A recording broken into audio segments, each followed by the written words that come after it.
YouTube channel आपका स्वागत करता हूँ। तो गाइस दिनै भिडियो पुरा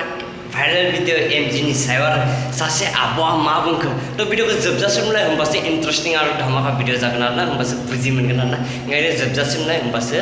इन्ट्रेस्ट नांगोन आरो तो आं चेनेलखौ थांनानै साबस्क्राइब खालामना ब्लगार इज बेक तो बारा बेक बुंबाय थाला होमबा भिडियोखौ सुरु खालामनोसै।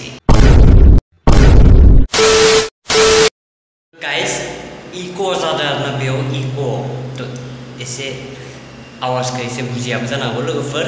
एमजेआ गथ' गबाय 6 माहाव मा बुंखो आब' सासेया तो भिडियो क्लिपखौ नायदो। No. मा खालि एमजे जाबाय थाखो बेयाव मा एमजे इउटुब खुलिबानो फेसबुक खुलिबानो एमजे 6 मासनि 6 मासावनो गथ' जोनोम होनाय मा निगेटिभल' सानो मानसिफ्रा एकदमनो बे माखासे मानसिफ्रा सेंग्रा सिख्लायावनो गथ' गारलायनाय बेफोरखौ साननो रोङासै आरो बिस्रा ससियेल मिडियाआव ओंखारो हिसाबै बिस्रासो बरनाम जाबाय 6 मासावनो जोनोम होनाय सिगाङावनो कर्ट मेरेज लानानै थानानै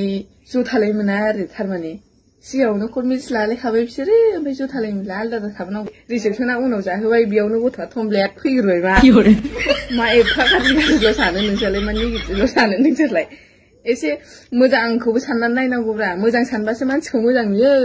गाज्रि सानबाथाय गाज्रिखौ नुयो। नोंसोर बुजिखाबाय मा बुंदों मा बुङाखै आब' सासेया पुरा धमाका होनखादों तो लोगोफोर भिडियोखौ मोजां मोनोबा लाइक शेयार कमेन्ट साबस्क्राइब खालामनो दाउबो बेसेनो शेयार खालामनो फंबाय हिसाबै थांना सापर्ट खालाम होमबासो